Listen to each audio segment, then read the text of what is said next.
चलिए, तो आज हम लोगों को हिमालय पर्वत देखना है। इसके पहले वाले क्लास में हम लोगों ने क्लासिफिकेशन किया था हिमालय का जो वर्गीकरण है वो हम लोगों ने समझ लिया था किस प्रकार से हिमालय को कितने भागों में क्लासिफाई किया गया है। तो हिमालय को हम लोगों ने क्या देखा कि 4 भागों में बांटा गया है, ये हम लोगों ने समझ लिया है कि ट्रांस हिमालय, वृहद हिमालय, लघु हिमालय और शिवालिक श्रेणी या फिर बाह्य हिमालय। तो इस प्रकार से 4 भागों में हिमालय को बांटा गया है, ये हम लोगों ने पिछले वाले क्लास में समझ लिया है। ठीक है, देखो तो यहाँ पर हम लोगों ने कहाँ कहाँ पे देखा था, ये 4 हिमालय मतलब 4 भागों में बांटा गया है। तो ये वाला हिस्से में जो हमको हिमालय देखने को मिल रहा है इसको ट्रांस हिमालय बोलते हैं। ठीक है, ये क्या चीज़ है, ये ट्रांस हिमालय है। और ट्रांस हिमालय के अंतर्गत हम लोगों ने 4 श्रेणियों के बारे में बात किया था, काराकोरम श्रेणी, लद्दाख श्रेणी, जास्कर श्रेणी और कैलाश श्रेणी। इस प्रकार से 4 श्रेणियों के बारे में हम लोगों ने यहाँ पर ट्रांस हिमालय के अंतर्गत डिस्कस किया था। ठीक है, यहाँ पर ध्यान से देखेंगे तो ट्रांस हिमालय के अंतर्गत ये 4 श्रेणियों को हम लोगों ने बात किया है। ये ठीक, काराकोरम है, लद्दाख है, जास्कर है, कैलाश है। इसके बाद यहाँ पर जो वृहद हिमालय है, ठीक है, वृहद हिमालय कहाँ है, ये वाला जो हिस्सा है ये वृहद हिमालय यहाँ पर लिखा हुआ है, ग्रीन कलर में आपको जो दिखाई दे रहा है ये वृहद हिमालय है। पूरा यहाँ से लेकर यहाँ तक है ना, मतलब ये वाला पॉइंट से लेकर के पूरा ये वाले पॉइंट तक, मतलब यहाँ पर जम्मू कश्मीर से लेकर के यहाँ पर अरुणाचल प्रदेश तक। ठीक है, तो जम्मू कश्मीर से लेकर अरुणाचल प्रदेश तक यहाँ पर जो वृहद हिमालय है वो फैला हुआ है। इसके बाद यहाँ पर हम लोगों ने लघु हिमालय देखा था, मध्य हिमालय, लेसर हिमालय इसको कहते हैं। इसी लेसर हिमालय में 3 श्रेणियाँ आती हैं, एक पीर पंजाल है, एक धौलाधार है, एक महाभारत श्रेणी है। तो 3 श्रेणियाँ इसके अंतर्गत शामिल है। कौन कौन सा, यहाँ पर ये जो श्रेणी है इसको बोलते हैं पीर पंजाल, यहाँ पर ये जो श्रेणी है इसको बोलते हैं धौलाधार, यहाँ पर ये जो श्रेणी है इसको क्या बोलते हैं, महाभारत। तो इस प्रकार से हिमालय पर्वत को हम लोगों ने, मतलब हिमालय पर्वत में यहाँ पे हम लोगों ने मध्य हिमालय के अंतर्गत ये 3 श्रेणियों को भी हम लोगों ने देखा। और लास्ट में यहाँ पर शिवालिक श्रेणी था। ठीक है, यहाँ पर लास्ट में क्या था, ये शिवालिक श्रेणी है। शिवालिक या फिर इसी को क्या बोलते हैं, बाह्य हिमालय बोलते हैं, आउटर हिमालय बोलते हैं। तो इस प्रकार से इसका अलग अलग नाम है। तो ये 4 भागों में हम लोगों ने हिमालय को बांटा और इनके अंतर्गत जैसे कि ट्रांस हिमालय पर 4 भाग और है, लघु हिमालय के अंतर्गत 3 भाग और है, इस प्रकार से। तो ये हम लोगों ने पिछले क्लास में भी डिस्कस किया हुआ था। अब आज हमको हिमालय का और डिटेल में समझते हुए आगे बढ़ना है। देखिए, तो इस प्रकार से ये हिमालय है, इसको हिमालय को ध्यान से देखेंगे तो इधर इसकी चौड़ाई ज़्यादा है, इधर इसकी चौड़ाई धीरे धीरे कम होते जाती है। इसी प्रकार से मैंने आपको समझाया हुआ था, तो इधर चौड़ाई क्या होती जा रही है, कम होते जा रही है, लेकिन इधर ऊंचाई बढ़ते जाती है। ऐसे ऊंचाई क्या होती जाती है, इधर बढ़ते जाती है। ऐसे जैसे जैसे हम यहाँ पर पश्चिम से पूर्व की ओर जाएंगे, मतलब कि पश्चिम से पूर्व की ओर इस प्रकार से बढ़ेंगे, हिमालय की ऊंचाई बढ़ती है लेकिन चौड़ाई कम होती जाती है। इसीलिए हम लोग देखते हैं कि यहाँ पर नेपाल में माउंट एवरेस्ट है। विश्व की सबसे ऊंची चोटी कौन सी है, माउंट एवरेस्ट। नेपाल और तिब्बत वाले क्षेत्र में है, नेपाल में आता है वो। ठीक है, बॉर्डर में है रहने को। तो ये ऐसा कुछ है। अब हमको इसी जो हिमालय जो देखे हैं इनमें एक एक हिमालय को विस्तार से हमको समझते हुए जाना है।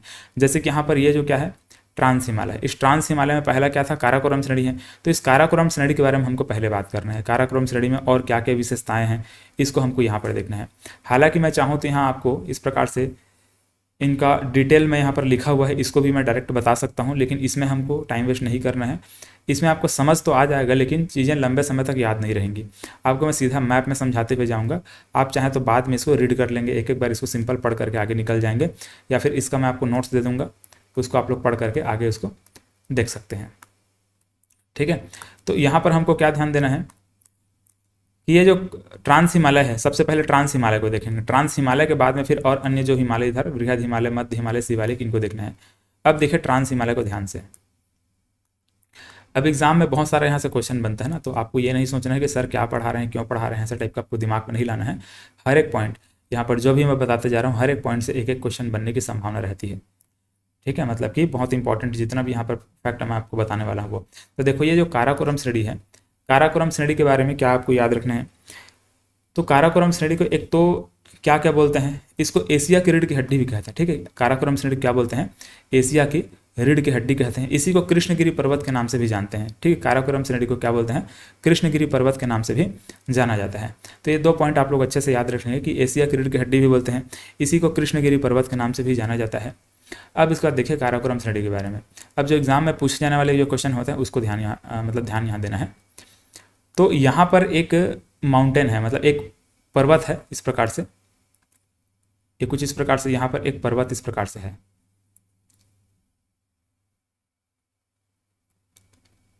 ये इस तरह से, और इस पर्वत का नाम है K2। ठीक है, K2 है। इसी को गॉडविन ऑस्टिन के नाम से भी जाना जाता है।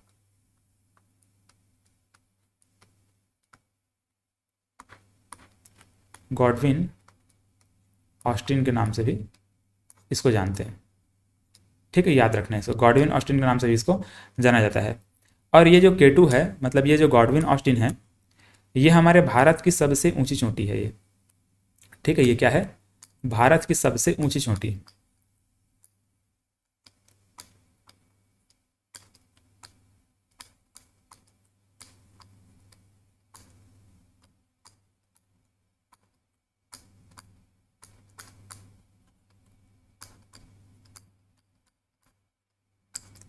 ठीक है, इस पॉइंट को आप लोग अच्छे से याद रख लीजिए। ये भारत की सबसे ऊंची चोटी है, और इसकी अगर आपसे ऊंचाई कोई पूछे तो याद रखना इसकी ऊंचाई है 8,611 मीटर।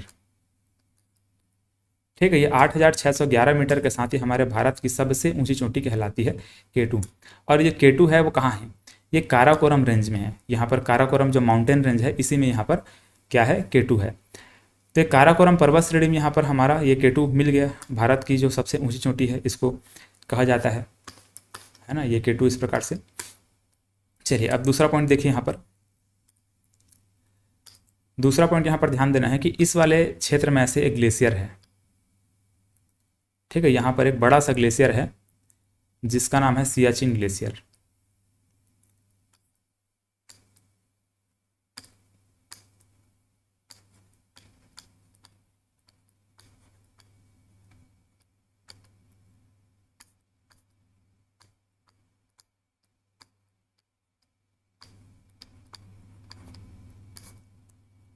ठीक है, इसका नाम क्या है? सियाचिन ग्लेशियर है। और ये हमारे भारत का सबसे बड़ा ग्लेशियर है। ठीक है, ये हमारे भारत का सबसे बड़ा ग्लेशियर है। सबसे बड़ा मतलब कि सबसे लंबा ग्लेशियर इसको बोलेंगे। भारत का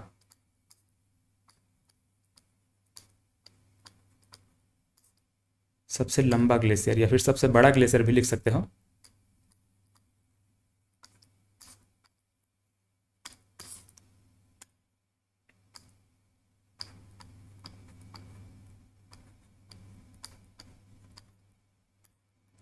ठीक है, भारत का सबसे लंबा ग्लेशियर है ये।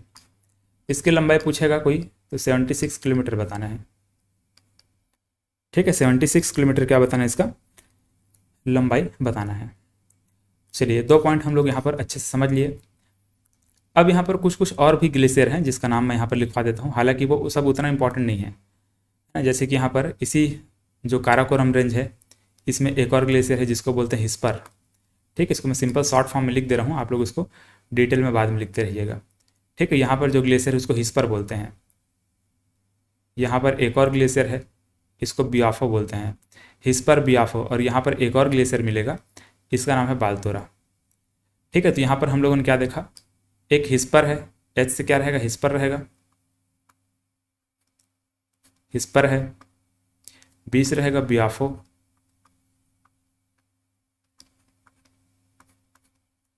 और फिर बी से क्या रहेगा?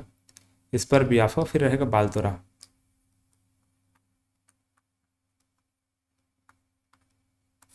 इस प्रकार से, है ना। चलो इसको फिलहाल यहाँ से मिटाओ, मैं छोटा छोटा ही सही लेकिन मैं लिख देता हूँ। बाद में हो सकता है यही चीज़ आपको नोट्स के फॉर्म में मिले, तो वहाँ पर आपको कंफ्यूज नहीं होना है।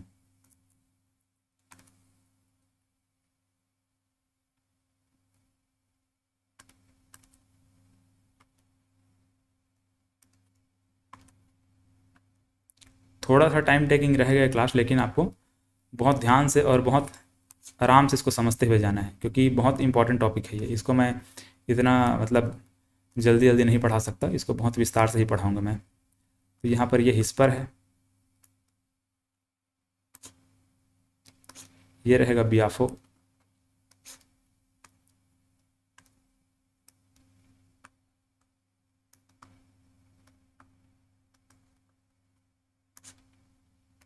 और ये रहेगा बालतोरा।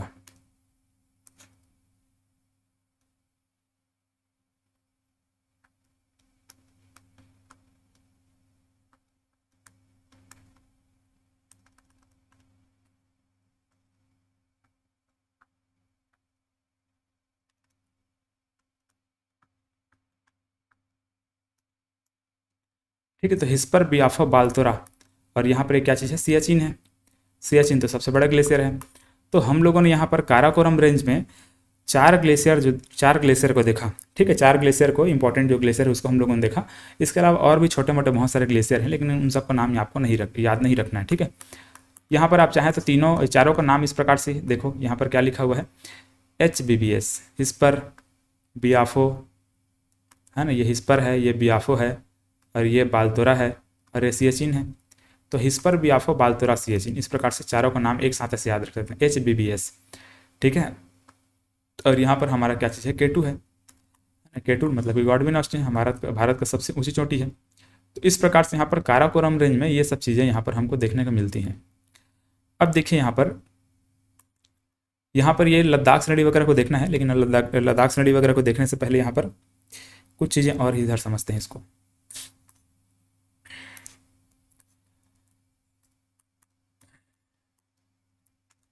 यहाँ पर हमको एक और पर्वत इस प्रकार से देखने को मिलता है, कुछ इस वाले भाग में,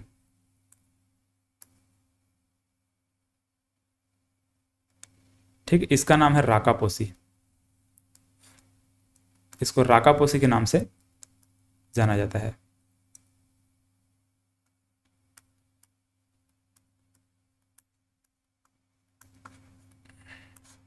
राकापोसी, और ये जो राकापोसी है ये विश्व की सबसे तीव्र ढाल वाली ऊंची चोटी है, ठीक है। इसका जो ढलान है बहुत तीव्र है, बहुत तीखा ढलान है इसका, मतलब इसे पहाड़ कैसे होता है, ऐसे पहाड़ रहते हैं, लेकिन इसका ये ऊंचाई है कुछ ऐसे, एकदम तीखा ढलान है, एकदम तीव्र ढलान वाली है ये।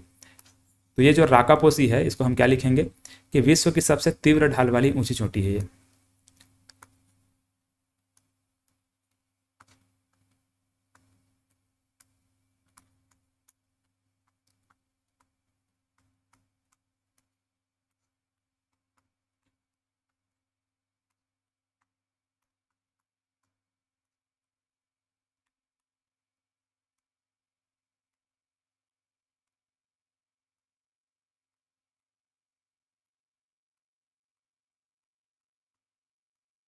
ठीक है, विश्व की सबसे तीव्र ढाल वाली पर्वत चोटी या फिर ऊंची चोटी, इस प्रकार से कुछ भी लिख सकते हैं आप। तो विश्व की सबसे तीव्र ढाल वाली, ठीक है, ध्यान में रखने से ढलान क्या है, तीव्र है। गाडविन ऑस्टिन के बारे में हम लोगों ने क्या देखा कि भारत की सबसे ऊंची चोटी था। ग्लेशियर के बारे में, मतलब सियाचिन ग्लेशियर के बारे में हम लोगों ने क्या देखा कि ये भारत का सबसे लंबा ग्लेशियर था। तो इस प्रकार से सबका अपना अपना एक एक इंपॉर्टेंट जो फैक्चुअल चीज़ें हैं उसको आपको ऐसे ही याद रखना है, ठीक है। इसके बाद देखिए अब और हम लोग थोड़ा नीचे आते हैं तो यहाँ पर हमको फिर एक पर्वत देखने को मिलता है, ये वाले क्षेत्र में, है ना, कुछ इस पर, ये वाले पॉइंट पर हमको ऐसे देखने को मिलता है। ये लगभग लद्दाख रेंज और यहाँ पर जो काराकोरम रेंज है उसके आसपास में है ना, कुछ ऐसे, मतलब ये मान सकते हैं ये लद्दाख रेंज के आसपास में है। तो ये जो है ये पर्वत का नाम है नंगा पर्वत, ठीक, इसका नाम क्या है, नंगा पर्वत।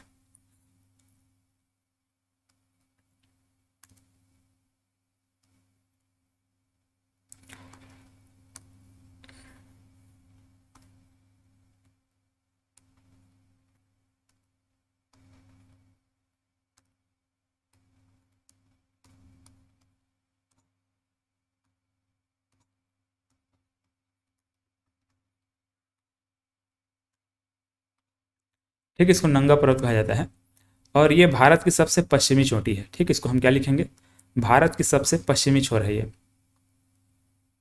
इसको भारत का नहीं बोलेंगे, सॉरी, भारत का नहीं बोलेंगे, ठीक है, ध्यान में रखेंगे।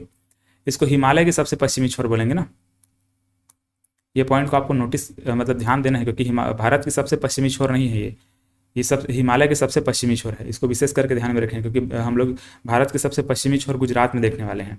अभी आगे हम लोग जब पढ़ेंगे तो वहाँ पर उसको मैं लिखवाऊँगा, है ना, ये हिमालय की सबसे पश्चिमी छोर है।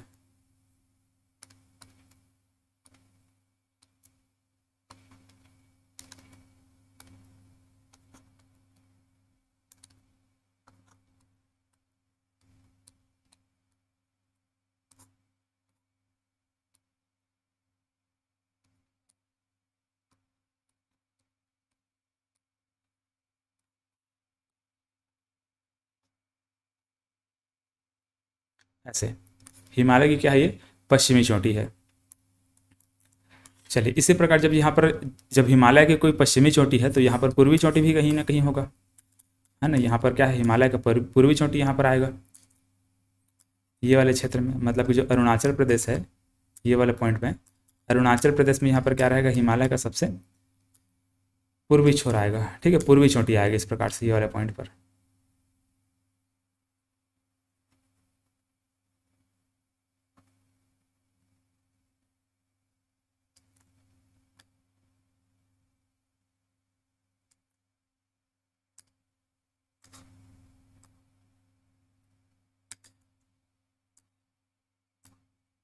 और इसका नाम क्या है, इसका नामचा बरवा है, ठीक है, इसको क्या बोलते हैं, नामचा बरवा बोलते हैं।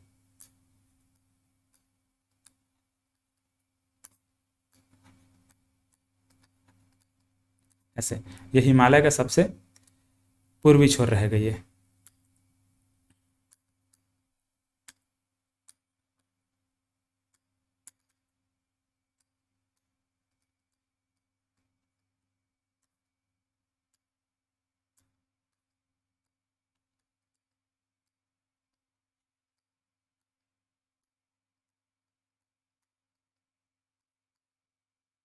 ऐसे हिमालय का सबसे पूर्वी चोटी के नाम से इसको जाना जाता है, ठीक है, नामचा बरवा को। चलिए ये दोनों को याद रखेंगे, इधर क्या है, नंगा पर्वत है और यहाँ पर क्या है, नामचा बरवा है, ठीक है, नामचा बरवा और नंगा पर्वत देख लिए दोनों को। अब इसके बाद देखिए और आगे यहाँ पर, अब यहाँ पर देखो जितने भी जो नदियाँ हैं उसको ध्यान देना है ना, मतलब सभी नदी को ध्यान नहीं देना है, जो इंपॉर्टेंट हमारे लिए है उसको ध्यान देना है। तो यहाँ पर जैसे कि आप देख रहे हो ये कैलाश नदी, तो कैलाश नदी में एक पॉइंट है, ये कुछ इस वाले जगह में एक यहाँ पर झील है, ठीक है, मानसरोवर झील, आप लोग नाम सुने होंगे। तो ये जो मानसरोवर झील है, इस मानसरोवर झील से एक नदी निकलती है, ठीक है, इस मानसरोवर झील से एक नदी निकलती है जिसका नाम है सिंधु नदी, ठीक है, ये वाले पॉइंट से। तो यहाँ से एक नदी निकलेगी, ऐसे नदी निकल कर इधर आगे बढ़ती है इस तरह से,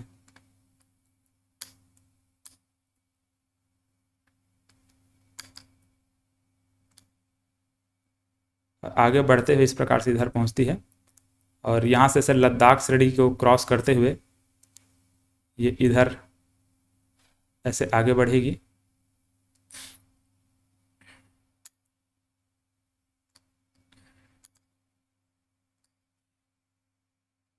ठीक है, यहाँ लद्दाख श्रेणी को ऐसे काटते हुए इधर ऐसे आगे बढ़ती है और ये कुछ इधर ऐसे बहते हुए अरब सागर में चली जाती है, ठीक है। इस नदी का नाम है सिंधु नदी, ठीक है, नदी को ध्यान में रखें, क्या है नदी का नाम, सिंधु नदी है।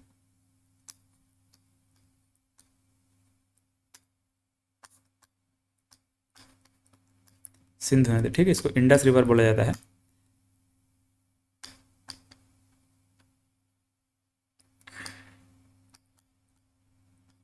इस प्रकार से इंडस रिवर, ठीक है, सिंधु नदी। तो ये जो सिंधु नदी है, आप यहाँ पर ध्यान से इसको देखेंगे तो सिंधु नदी का उद्गम स्थल कहाँ है, मतलब कहाँ से निकली है। सिंधु नदी जो है वो निकली है मानसरोवर झील से, है ना, मानसरोवर झील कैलाश पर्वत, मतलब कि जो कैलाश पर्वत है, इस कैलाश पर्वत में मानसरोवर झील है, इस मानसरोवर झील से ये निकली है, मानसरोवर।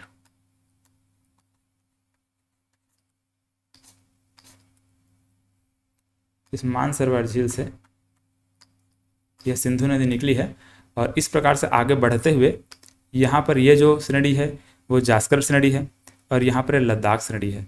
तो लद्दाख श्रेणी और जास्कर श्रेणी के मध्य यहाँ पर प्रवाहित होते हुए आगे बढ़ती है, ठीक है, और यहीं पर जो लद्दाख की राजधानी है लेह, ये वाले पॉइंट पर, ठीक है, वहीं पर लेह है, ठीक है, आगे हम लोग उसको और देखेंगे। तो ये वाले पॉइंट पे क्या है, लेह है, लेह मतलब कि लद्दाख की राजधानी है इस वाले पॉइंट पर, सिंधु नदी किनारे।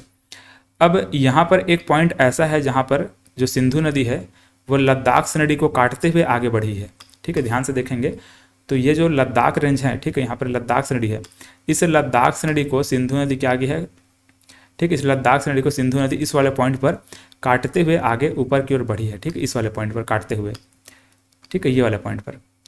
तो ये जो पॉइंट है उसको आपको याद रखना पड़ेगा क्योंकि ये एग्जाम में पूछे जाने की संभावना है, बुक में बहुत अच्छे से इसको दिया रहता है। ये जो जगह है जहाँ पर लद्दाख नदी को सिंधु नदी काटती है, इस जगह का नाम है बुंजी, ठीक है, इसको क्या बोलते हैं, बुंजी बोलते हैं,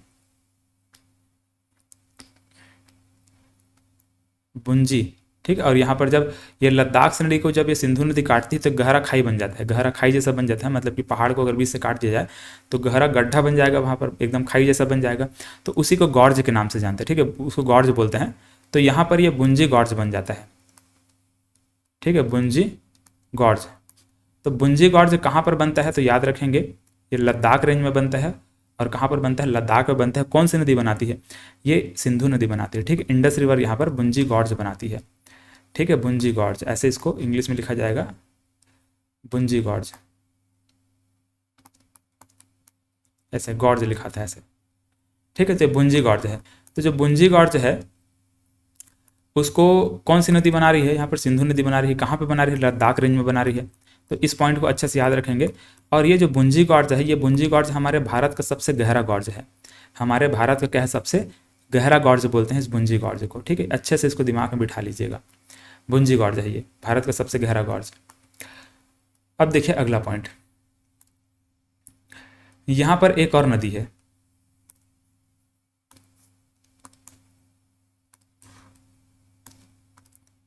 ठीक है। यहाँ पर एक और इस प्रकार से एक नदी बहते हुए इस प्रकार से यहाँ पर आती है और ये जाकर के सिंधु नदी में मिल जाती है। इस नदी का नाम है श्योक नदी, ठीक है। नदी का नाम क्या है, श्योक नदी बोलते हैं। श्योक नदी को ध्यान से आप देखोगे तो यहाँ पर लद्दाख रेंज और काराकोरम रेंज के बीच में यहाँ पर बहती है, ठीक है। श्योक नदी किसके किसके बीच में बह रही है, तो लद्दाख से नदी और काराकोरम के नदी के बीच में यहाँ पर श्योक नदी बहती है।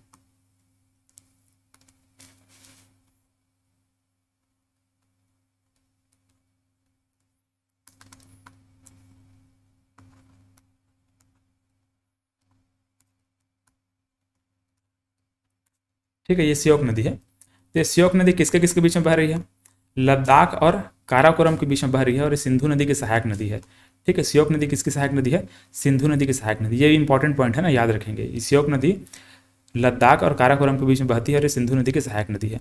अब इसके बाद एक और पॉइंट याद रखेंगे, इससे एग्जाम में क्वेश्चन बन चुका है इसलिए इसको बताना जरूरी है। यहाँ पर जो हम लोग सियाचिन ग्लेशियर देखें ना, इस सियाचिन ग्लेशियर से एक नदी और निकलती है इस प्रकार से, और ये आगे बढ़ते हुए इस प्रकार से जा करके श्योक नदी से मिल जाती है। इस नदी का नाम है नुब्रा नदी, ठीक है। इस नदी का क्या नाम है, नुब्रा नदी।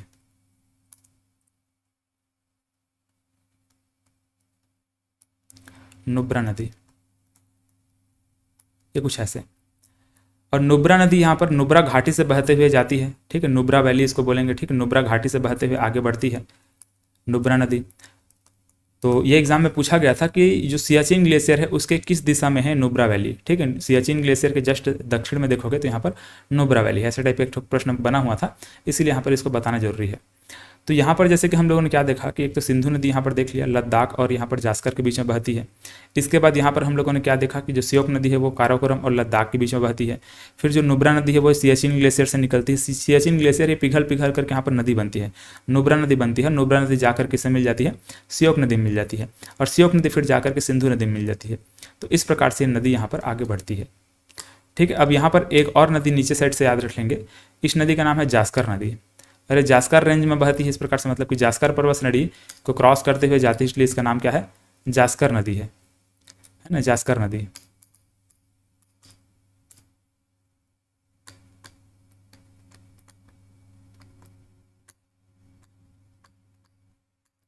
जास्कर नदी, ठीक है। तो यहाँ पर हम लोगों ने मुख्य मुख्य जो नदियाँ हैं ये सबको हम लोगों ने देखा।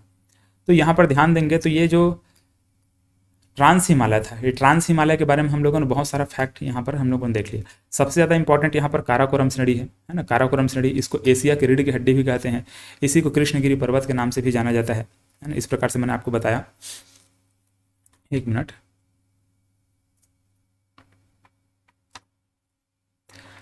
ठीक है। तो हम लोगों ने काराकोरम रेंज के बारे में क्या देखा, इसी को कृष्णगिरी पर्वत बोलते हैं।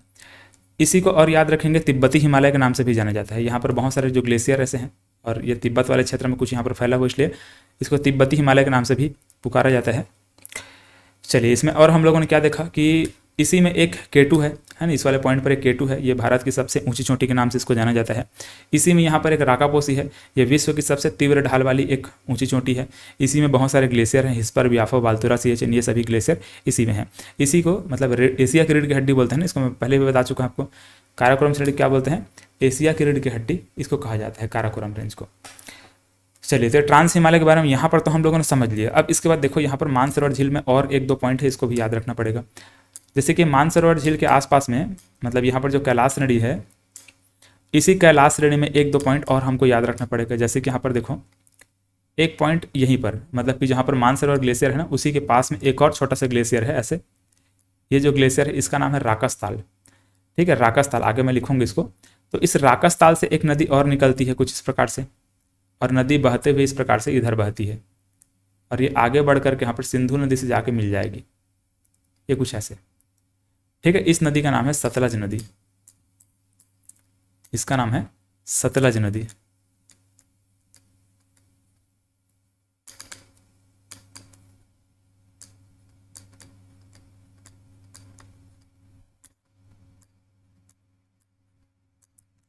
ये सतलज नदी है, ठीक है। ये देखोगे ध्यान से तो यहाँ पर ट्रांस हिमालय से पार करते हुए इस प्रकार से यहाँ पर है। ये कहाँ से निकलती है, मैंने बोला राकसताल, याद रखेंगे, ठीक है। राकसताल या फिर राक्षस ताल के नाम से इसको जाना जाता है।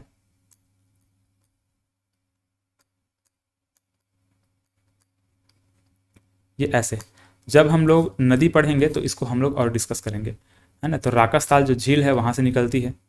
अब ये नहीं सोचना है कि सर आप नदी पर्वत पहाड़ सब को एक ही में बता दे रहे, वैसे नहीं सोचना है, क्योंकि यहाँ से आपस में लिंक करके क्वेश्चन बनाया जाता है, इसीलिए यहाँ पर ऐसे बताना बहुत ज़रूरी है ना। इसको जिस हिसाब से बता रहा हूँ उस हिसाब से आपको पढ़ना होगा।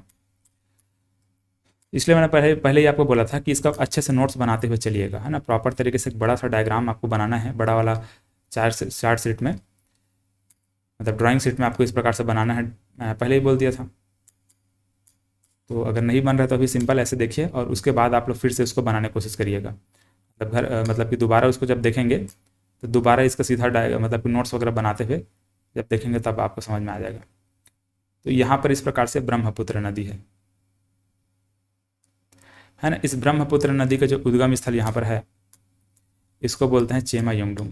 अब ये ब्रह्मपुत्र नदी को यहाँ पर तिब्बत में बोलेंगे तो सांगपो के नाम से जानते हैं, यानी इसको सांगपो कहा जाता है ऐसे, तो सांगपो लिखाता है, लेकिन ये टी साइलेंट रहता है, सांगपो, ये सांगपो बोलते हैं इसको। और यही हमारे यहाँ पर भारत में आने के बाद ब्रह्मपुत्र कहलाती है।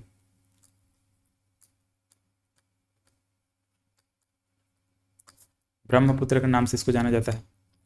यहाँ पर ये दिहांग के नाम से जानी जाती है, ठीक है। आगे हम लोग उसको देखें, नदी पढ़ाऊंगा तो मैं उसमें आगे आपको सबको अच्छे से बता दूंगा। यहाँ पर फिलहाल जितना बताते जा रहा हूँ उतना लिखते जाएंगे। तो यहाँ पर ये जो ब्रह्मपुत्र है वो कहाँ से निकलती है, ये चेमा युंगडुंग ग्लेशियर से निकलती है, चेमा युंगडुंग ग्लेशियर।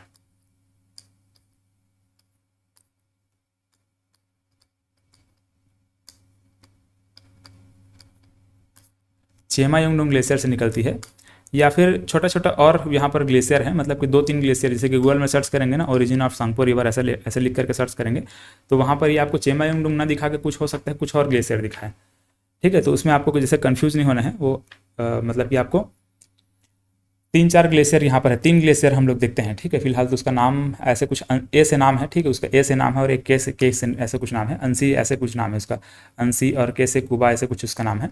तो 3 ग्लेशियर यहाँ पर है, तीनों पिघल करके ऐसे यहाँ पर ये ब्रह्मपुत्र नदी बनती है, ठीक है। ये इधर बहती है, ये नदी किधर बहती है, इधर बहती है, और ये नदी किधर जा रही है, उधर जा रही है। तो इस प्रकार से तीनों नदियों को हम लोगों ने यहाँ पर देखा। बाकी नदी जब पढ़ेंगे तो ये सांगपो रिवर के बारे में और हम लोग अच्छे से बात कर लेंगे, अभी फिलहाल इतना याद रखेंगे। तो मानसरोवर झील के पास में 3 नदियों को यहाँ पर ध्यान से देखोगे तो 3 नदी निकल रही है। एक तो चेमा युंगडुंग ग्लेशियर से यहाँ पर ये जो सांगपो रिवर है वो निकल रही है, राकसताल के आसपास से ये सतलज नदी निकल रही है, और यहाँ पर यहाँ पर मानसरोवर झील के पास से यहाँ पर सिंधु नदी निकल रही है, ठीक है, इंडस रिवर निकल रही है। इस प्रकार से 3 नदियाँ हैं, ठीक है। तो तीनों नदी को अच्छे से यहाँ पर दिमाग में बिठा लीजिएगा। चलो, तो ये हम लोगों ने अभी ये तो ट्रांस हिमालय है ना, ये ट्रांस हिमालय के बारे में बहुत डिटेल में जितना बताना चाहिए था उतना मैंने बता दिया। अब देखो इसके बाद हम लोग यहाँ पर नीचे के जो भी इधर है, जैसे कि यहाँ पर ये बृहद हिमालय है, यहाँ पर ये वाला जो मध्य हिमालय है, मध्य हिमालय में आपका पीर पंजाल है, धौलाधार है, महाभारत श्रेणी है, अलग अलग श्रेणियाँ हैं। तो इन श्रेणियों को भी हमको बहुत डिटेल में समझना है। लेकिन यहाँ पर जो ट्रांस हिमालय था उसको हम लोगों ने कंप्लीट किया। अब अगले क्लास में क्या करेंगे, यहाँ पर जो बृहद हिमालय, मध्य हिमालय और शिवालिक श्रेणी, इनके बारे में बात करेंगे, ठीक है। एक ही क्लास में अगर सबको बता दूंगा तो आपको समझने में भी दिक्कत होगा और मुझे समझाने में भी दिक्कत होगा, है ना। तो इसलिए अगले क्लास में इसको बाकी जो भी बचा हुआ इसमें डिटेल है उसको समझेंगे हम लोग। चलिए, तो आज की क्लास में बस इतना ही, मिलते हैं अगले क्लास में। धन्यवाद।